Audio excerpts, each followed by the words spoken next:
Right, I'm going to get that bonnet lock off again because I've had an idea. To replace the bush that was stopping that clicking sound, stopping that extra movement in the lock. It's a bit annoying. The lock works, but it's a bit annoying hearing that click sound that you heard at the end of the last episode. So I'm going to get that lock off again and I'm going to take it to my garage because that's where I have a bunch of assorted O-rings. Now the O-rings may just work if I can find one that just goes over the end of that cable and will just allow it to sit properly, and obviously allow a little bit of compression when I pull that cable, but not so it can actually fall into that little hole and make that click sound before the lock opens as such. So I'm going to take the front bumper off. I'm not going to take that little piece of trim off. I'm going to take the bumper off because the two little Phillips screws that you see on the side of the wheel arch, well, I've already taken them off to take the arch liners off. There's two 13mm bolts below the headlights and the whole thing drops. No fog lights, no electrics, no nothing. Just a whole damn bumper. Let's do it. So, yeah, so we're going to replace the little bush that goes in there. I'll show you that in a second. We're going to take this bumper off and I'm going to clean behind the bumper and just investigate and make sure it's all good. The two screws have already been undone, so that bit's loose, okay, and so is that bit. Obviously this bit of trim is attached to the bumper, so that can come off. I'm not faffing around with that. But we've got a bolt that's just below the headlight. Ooh, I'll try and show you as best as I can. Oh, there it is. There it is. That's your bolt, okay. That's what bolts the front bumper into this cross member thing. So take that out. It's a 13mm on both sides and then drop the front bumper. Obviously have something soft. Just pull. God, that wasn't tight at all. That's a bit just take it off. Yeah, the washer bottle is in the way of that bolt, just over there. So I could take the washer bottle out, but I'm going to get my 13mm ratchet spanner and do it that way. Here we go, just about got in there. Thank God for ratchet spanners.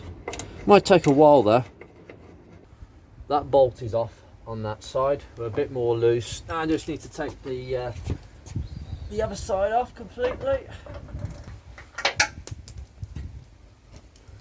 Right. That's off as well. Right, I think it should just be loose. Right, that's it. You're just gonna layer that away just a little bit to scratch any of the paint. Oh, there we go. There we go.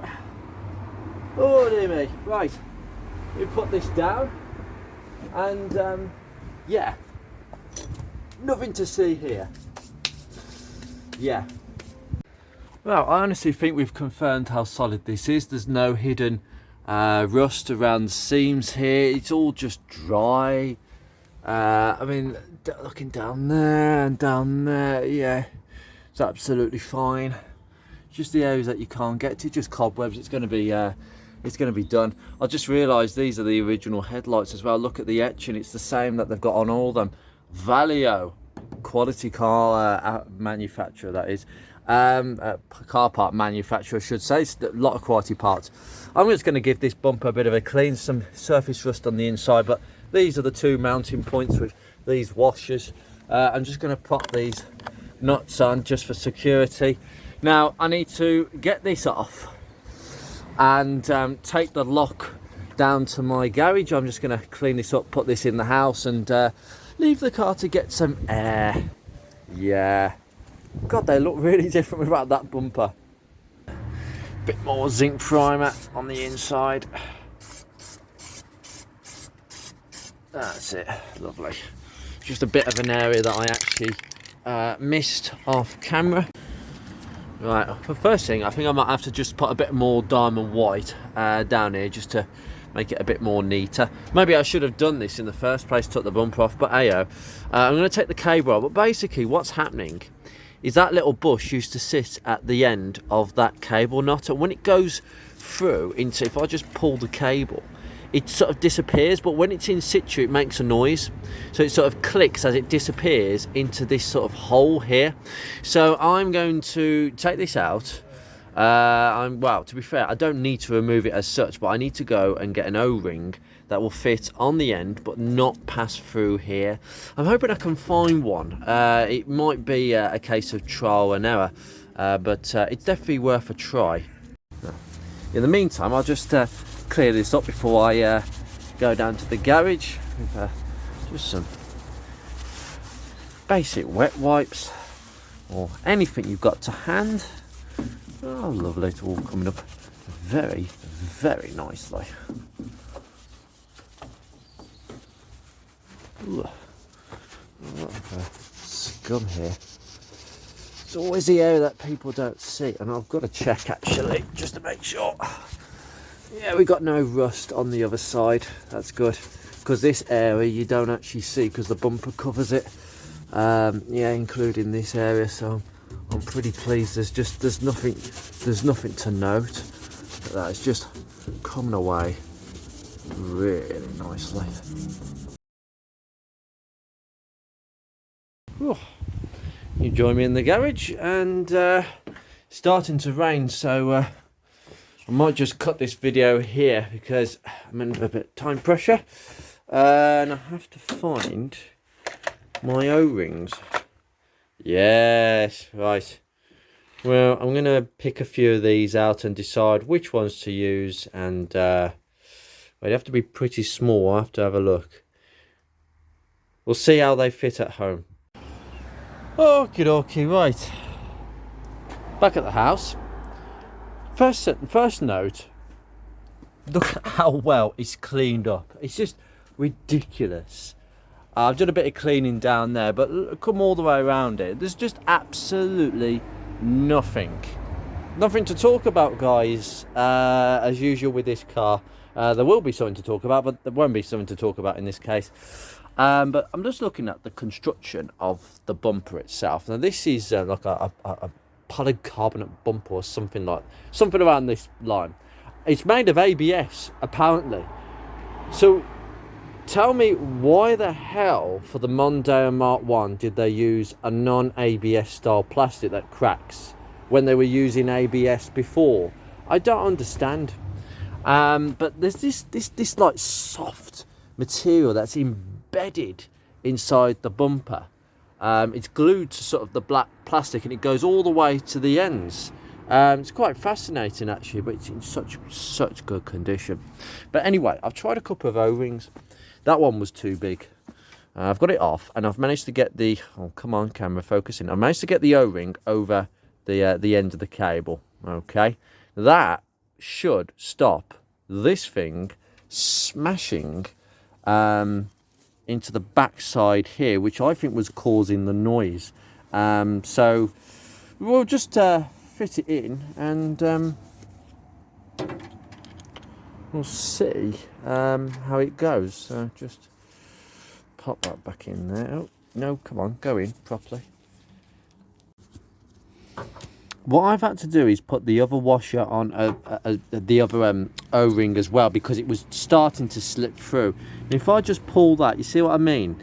I think I needed a bigger O-ring, to be fair.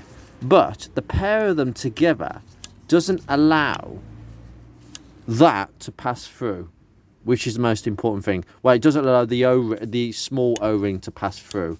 And that's a lot quieter, and it doesn't impede everything. It moves. The idea is that moves that arm, and we get movement. Right, back in. One prop off. Here we go again. Will it go down halfway? Come on, is it going? Yeah, it's gone in nicely. Maybe not. Right, locked. It locked. Okay, right, I'll get the key and we'll get it open. Right, this is the moment of truth. Does it still do that? No, it does not. No noise at all, and that's brilliant. That's a lot better. Brilliant, job done. Right, fantastic. Now I'm just going to stick this bumper back on. Reversal, just stick it on, make sure it's laid towards the edge, stick your 2 bolts back in, and well, for now, for me, that's done. But for everyone else, you have to put the 2 Phillips screws in to connect the arch liner to the bumper. I'm going to leave that here, guys, but I find it quite interesting. Yeah, pre-crash protection and all that. Nothing like any Volvo of this age, I'll tell you. But I'm very glad that this does work, and it works fantastically well now without anything jumping out. And those O-rings, yeah, nice idea. See, I do come up with good ideas sometimes, but for me and Ruby, take care. Thought I'd give it a bit of a stone chip, just in the corner. Stone chip slapped on,